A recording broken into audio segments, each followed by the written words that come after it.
Bom dia, boa tarde, boa noite, meus queridos alunos e alunas. Aqui quem vos fala é o professor Ioannis de Química. Estamos iniciando a nossa aula número 5, que corresponde à situação de aprendizagem número 5, né? E o tema proposto aqui na situação de aprendizagem número 5 é oxigênio dissolvido na água, uma questão de qualidade, né? As habilidades que estão relacionadas à situação de aprendizagem 5 são essas aqui marcadas em vermelho, né? E vamos dar uma lida nelas para vocês verem qual que são os grandes objetivos aqui. Definir demanda bioquímica de oxigênio, interpretar os dados da DBO para entender a importância do oxigênio dissolvido no meio aquático, aplicar o conceito DBO para entender os problemas ambientais e realizar cálculos envolvendo concentrações de soluções e de DBO e aplicá-los para reconhecer problemas relacionados à qualidade da água para consumo. Tá? Como vocês viram, praticamente todas as habilidades estão relacionadas com a demanda bioquímica de oxigênio, né? E vamos dar início aqui para vocês entenderem melhor o que está acontecendo, né? É importante dar uma lida aqui nesses textos, né? Como o texto é pequeno, acho que eu vou ler com vocês mesmo. Então vamos lá. A presença de gás oxigênio dissolvido nos corpos de água é também um parâmetro de qualidade dessas águas. Para entender melhor a problemática associada à presença de O2 em lagos, rios e reservatórios, faremos um estudo iniciando pela leitura de dois textos. Tá? Então, leitura de análise de texto. Pergunta feita a um consultor especializado. Formei uma lagoa e soltei alguns milhares de peixes. Uma parte morreu e me falaram que faltava oxigênio na água. Então coloquei uma bombinha jogando água para cima e os peixes pararam de morrer. Necessito de mais esclarecimentos sobre o assunto. Tá? E no texto 2, calor e baixa oxigenação da água podem provocar mortandade nos rios. Nos meses de verão, quando o calor é intenso, a elevação da temperatura acima de 40 graus tem sido apontada como uma das causas da mortalidade de peixes nas regiões afetadas por essa situação climática. Isso acontece porque, segundo os técnicos que estudam o assunto, quando a temperatura da água aumenta muito, micro-organismos aquáticos passam a se reproduzir mais rapidamente, o que provoca o aumento do consumo de oxigênio na água. Sabe-se que a adequada manutenção da vida aquática ocorre quando o nível de oxigênio dissolvido por litro de água está entre 6 e 9 mg. No entanto, em regiões em que a temperatura da água chega a 40 graus ou mais, os índices de oxigênio por litro podem cair até 0,5 mg.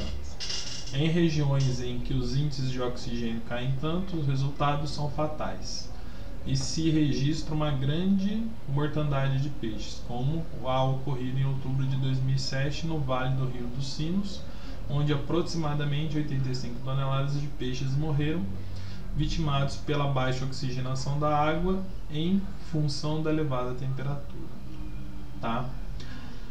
Com relação ao oxigênio dissolvido na água, não tem só essa relação que fala no texto com a proliferação de micro-organismos, mas também tem a ver com a temperatura. Observem aqui que a solubilidade do oxigênio em água em miligrama por litro varia com a temperatura.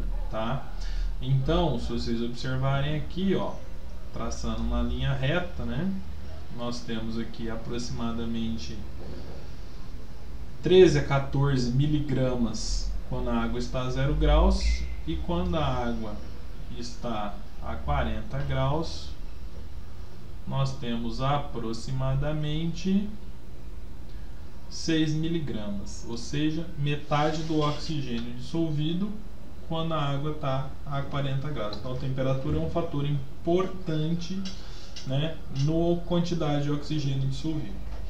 Curiosamente, essa semana eu estava assistindo uma reportagem falando sobre a criação de trutas numa cidade de clima frio, né? E uma das necessidades que a criação de trutas tem que ter é a água fria, não porque ela não sobreviva na água quente, mas porque ela, para ter um bom desenvolvimento, ela precisa ter uma grande quantidade de oxigênio dissolvida na água. Então a água para a criação de truta não só tem que ser limpa, né? com pouco material orgânico dissolvido, como também tem que ser baixa para ter uma grande oxigenação, tá? Características de produção de truta. Então, observando o gráfico mostrado na figura, o que você conclui a respeito da solubilidade do gás oxigênio em água com aumento da temperatura? À medida que aumenta a temperatura, a solubilidade dele diminui. Qual que é a máxima quantidade de oxigênio que se dissolve em 1 litro de água a uma temperatura de 25 graus Celsius? Então, o que a gente faz aqui, né? Acerta aqui mais ou menos 25 graus Celsius, não é isso? Fazendo análise de gráfico, né? E agora a gente extrapola esse ponto aqui, né? Vamos ver se eu consigo fazer aqui. Tá difícil aqui, hein? Aqui, ó. Então vai dar em torno de 9,5, 10, né? Em torno de 9 miligramas de oxigênio dissolvido quando a água estiver a 25 graus. Questões para discussão. Considerando seus conhecimentos e os dados apresentados, discuta com seus colegas se as hipóteses apresentadas para a mortandade dos peixes nos dois textos podem ter algum fundamento. Apresente por escrito seus argumentos. Então, no texto 1, os peixes morreram porque havia um excesso de peixes por quantidade de água, tá? E ao colocar a bomba, o que acontece? Joga a água no ar, o ar tem 20% de oxigênio no ar e esse oxigênio acaba se misturando com a água e ajudando a melhorar a oxigenação dessa água. Então, tanto o texto 1 quanto o texto 2 são verídicos, né? Que a gente acabou de observar aqui que a temperatura realmente influencia no oxigênio dissolvido, né? Faça uma boa explicação para a resposta, vamos para a atividade 2, que é interpretando a demanda bioquímica de oxigênio, DBO. Escreva o que você entende por demanda bioquímica de oxigênio. Bom, galera, isso é uma pergunta pessoal que você deve responder, né? Questão 2. Escreva a seguir a expressão matemática que representa a DBO. Então, a expressão matemática da DBO, né, nada mais é que a quantidade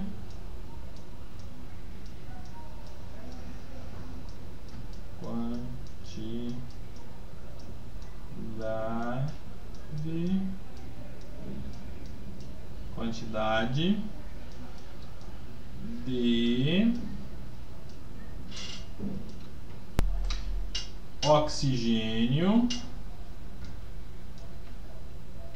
consumido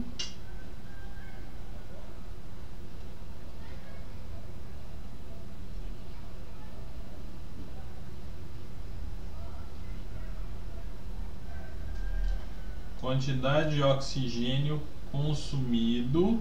consumido aonde? Na reação química que existe entre os micro-organismos e o material orgânico na água. Então, quanto mais poluída a água, mais oxigênio será consumido, porque os micro-organismos já estão lá. Se você oferecer material orgânico, esgoto, lixo, essas coisas, o que vai acontecer? Os micro-organismos vão se proliferar, vão se multiplicar, né? E vai aumentar a quantidade de oxigênio consumido naquela água, né? Então, é a quantidade de oxigênio consumida, né, dividido pela quantidade de amostra, né? Então, amostra pelo volume da amostra, né? Aqui, ó, volume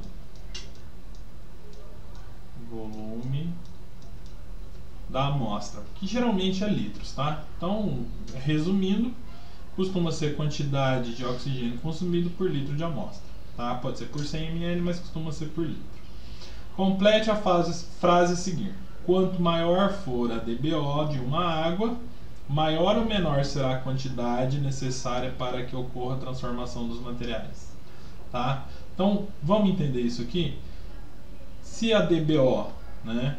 Se a DBO é igual à quantidade de oxigênio consumido na reação dos materiais que estão na água por volume de amostra, quanto maior for a DBO, né, pior é a água.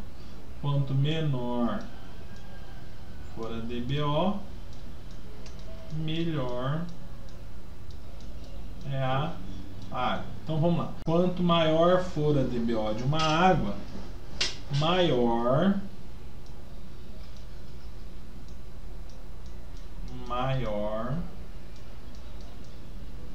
será a quantidade de oxigênio necessária para que ocorra a transformação dos materiais.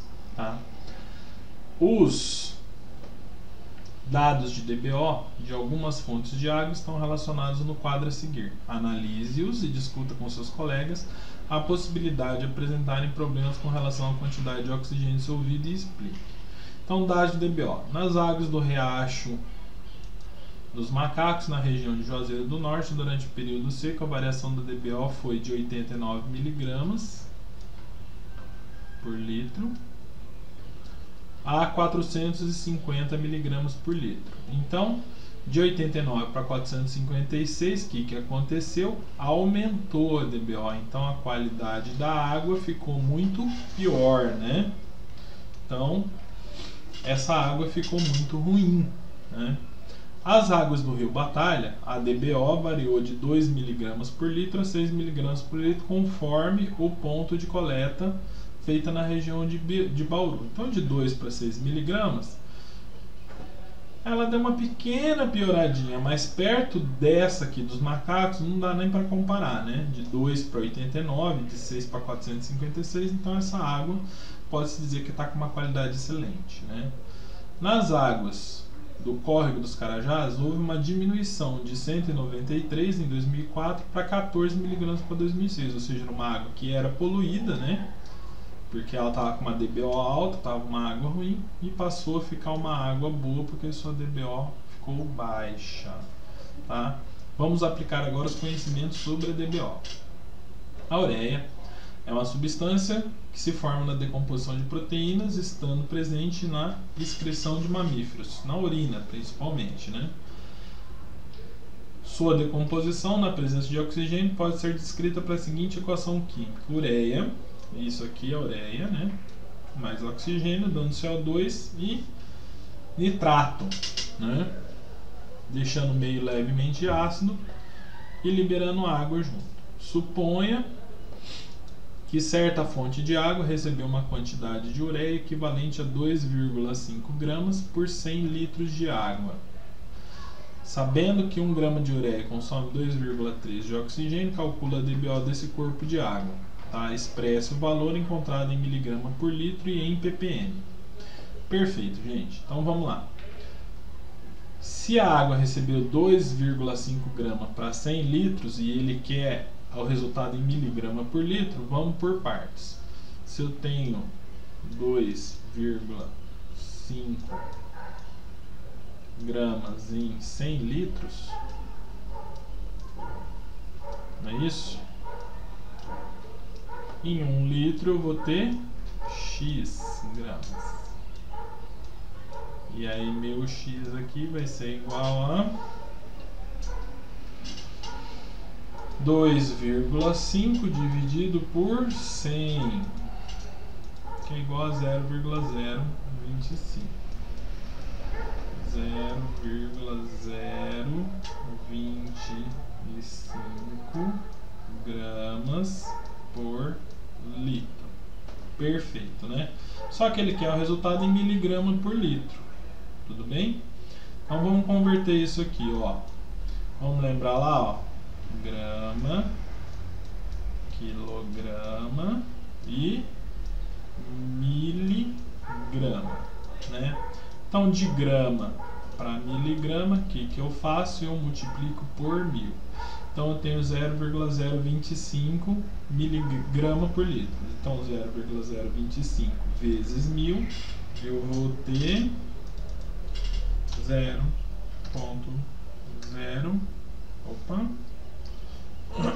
25 vezes 1000 é igual a 25 miligramas de ureia por litro. Tá, isso aqui é DBO? Não, gente, isso aqui é só a quantidade de ureia por litro. Para a gente descobrir a DBO, a gente tem que descobrir quanto de oxigênio vai ser consumido, né? E quanto de oxigênio vai ser consumido? Parte dessa regrinha aqui, ó, tá? Então tem lá que 1 grama de ureia, quer dizer, vamos converter, gente, vamos converter. 1 grama é quantos miligramas? 1000, né? Então eu tenho 1000 miligramas de ureia, né? Ureia vai consumir 2130, né? Miligramas de oxigênio, tá? Então 25 miligramas de ureia vai consumir X. Então vamos ver quanto é que vai dar. 25 vezes 213, 2130, então vem 25 vezes 2130, né?